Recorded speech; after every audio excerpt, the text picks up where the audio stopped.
Hey guys, it's Ruby and welcome back to my YouTube channel. And today we're with Heiko, who has flown over from Germany, and he is working with the Sprenger bit team, and some could say he is the best of the best when it comes to fitting the bits. If you have not seen technically the part one where we talked all about through the different snaffle bits, so now we're technically moving on to part two, where we're going to just do the same with the double bits, work through how they're supposed to be fitted, the different type of bits and how they work. And yeah, let's go really. Yep. So our first horse is Mowgli. He is a 8-year-old gelding who my dad is currently competing at Small Tour.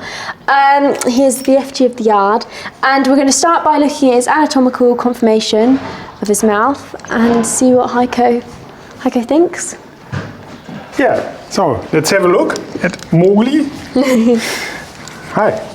So he's a sweet guy, yeah? Yeah, very. So, you see the mouth is this length, so it's quite normal, and a little bit short, but it's quite normal. Then if you have a look at the tongue, yeah, I would say it's a normal tongue, not too thick. It's not a thin one, but it's a normal one. Another normal mouth. Yeah, nearly a normal mouth. So we have the lower jaws.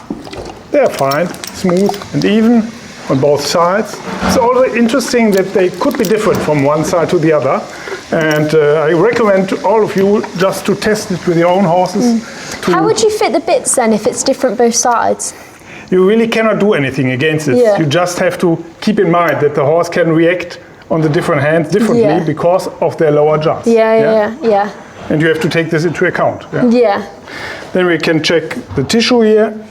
It's some kind of normal, so it's thinner like a finger. Everything fine. And let's have a look at the palate. Come on. Open ear. So, nothing special here. Normal forehead. Also interesting, you can see these two muscles here. Yeah. So when they are shaped identically, meaning that the horse is chewing on both sides with the same strength. So this is the chewing muscle. Yeah. This is also, and when one is weaker than the other, there's something wrong with their teeth. Yeah. Yeah, you have to check this. Okay. So Mowgli, I would say normal. Mowgli, we put on the double bridle. Yeah. So, what age would you start to introduce the double bridle to a horse? Yeah. So when you switch from a snaffle to a double bridle, it is important that in the first step you find the right snaffle for the horse. Yeah. And then you take the same bit in a badoon style, meaning smaller rings, maybe 14 instead of 16 millimeter. Yeah. And this is the badoon you ride, but the same size, the same style, no change on the mouthpiece. Yeah. Yeah. And then you pick the right badoon. Yeah. Weymouth. And in general, we start with the HO. It's a very good classical Weymouth we see a lot of horses in, and only if then develop some problems or some special issues, very thick tongue or something like this, you switch to another Weymouth. Yeah. And when would you actually start to introduce the double bridle to a horse as well? What would you feel is the right time to make that change from the snaffle bridle to the double bridle? That's difficult. It depends, of course, from horse to horse, and especially also from the way of education of rider and horse. So in Germany, in general, at the age of 6 to 7, we start with a double bridle. Yeah. Okay, so what is really important is to choose the right size. And for the badoon, you take the same size as for the snaffle. Yeah. And for the Weymouth, because it's way more down in the mouth, in general, it's one size smaller. And this is true for all fixed cheeks. Also for an egg butt, for example, if you switch from a loose ring to an egg butt, you choose it one size smaller because a fixed cheek has to be fitted tight. Yeah. Good boy, Moguls. So if I'm starting a horse in a double bridle, would you use a long shank or a short shank? Yeah, you see the difference of the shanks are 7 centimeter to 5 centimeter. So 5 centimeter is a short shank, 7 centimeter is a long shank, and I would start always with a 7 centimeter because of course it can bring more pressure to the paw, but it's a slower bit, meaning when you rotate Yeah. When you rotate the bit, if you pull the rein by 1 centimeter, this bit is rotating much slower than if you do it the same centimeter on the 5 centimeter point. Yeah? And this makes it more sensitive, more direct. And when you start with a double bridle, it's better to start with a 7 centimeter, so long shank. Perfect. Now, starting to look at the curb, obviously there's lots and lots of different covers and ways how people wear the curb. Yeah, so we always recommend a cover of a curb. It could be leather or rubber, whatever, to make it a little bit more softer. Yeah. And to fix the curb or the curb chain, it's important to fix it in a way that the mouse can rotate from the mouse to 45 degrees, like this. No furthermore, because then you increase the pressure on the pole. Yeah. So the curb chain prevents to create too much pole pressure. Yeah, yeah. And what would be the difference between the leather and the rubber covers? Do they have different, or do they kind of do the same, have the same feeling for the horse? So they have in general the same feeling for the horse. There are some more soft, like this one, which is very jelly. Yeah. The leather are they really fit good to the horse's shape. And then some rubber bits, rubber covers, which are more strong. Yeah. So in general, let's say, take any cover and then see what's the horse likes best. Yeah, yeah. Okay, thank you. So, for someone who's never ever fitted a double bridle before, can you explain how to do so and actually what to look for and what it should look like? Yeah. So again, you start with the badoon. The badoon sits on the same position as the normal snaffle.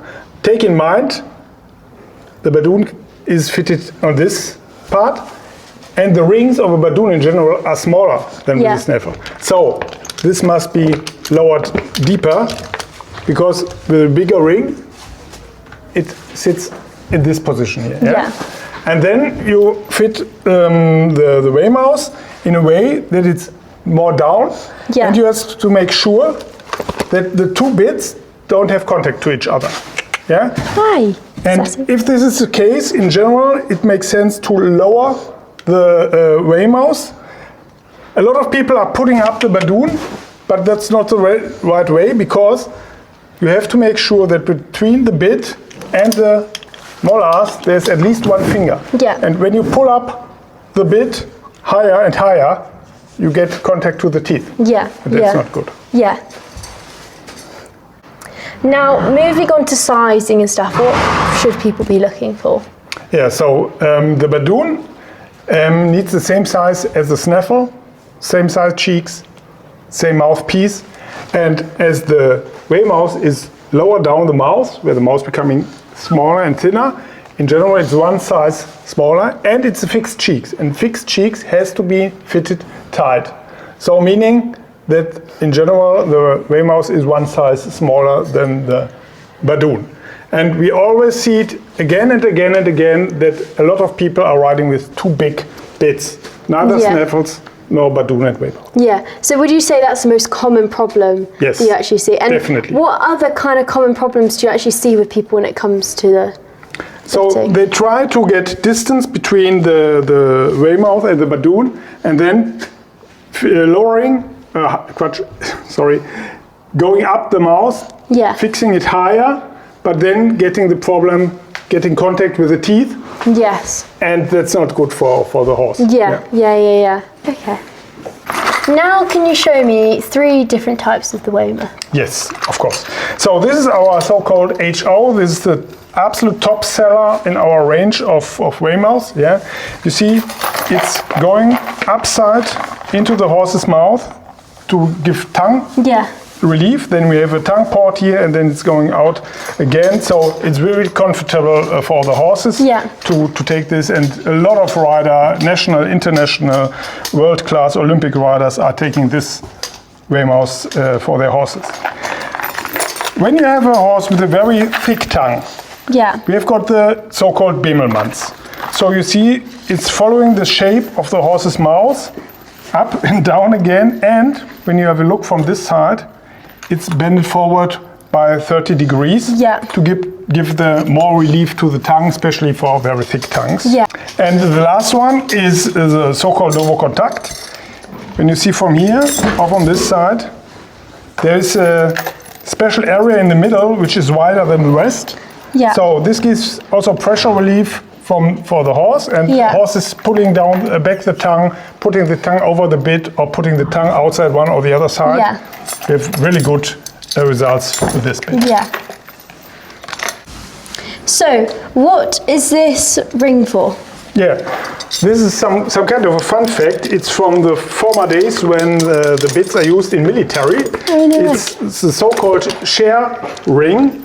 You have another one here on the curb chain, and in former days the soldiers connected with a leather part between this and this and this, and this prevents the badoon from traveling upside and the horse biting on it. Yes. And they only ride with one hand, in the other they have a sword or whatever, and they have to fight. And when the horse is biting on this, they cannot steer it. This makes them sure that they still can control the horse. Yes, yeah. So it's an ancient, very old relic. Fun fact. Yeah. Thank you so much for your time again, talking us through all the double bits. It's really, really helped us. Again, all the horses on our yard, it really, really benefits. And it's nice to really see an insight into how the bits can make even those kind of marginal changes, which may be so small or so big, and makes a really good difference. So thank you so much again for your time. And yeah, and I hope you guys enjoyed today's video, and if you did, make sure to leave a like and subscribe down below, and I'll see you guys in the next video. Love ya, bye.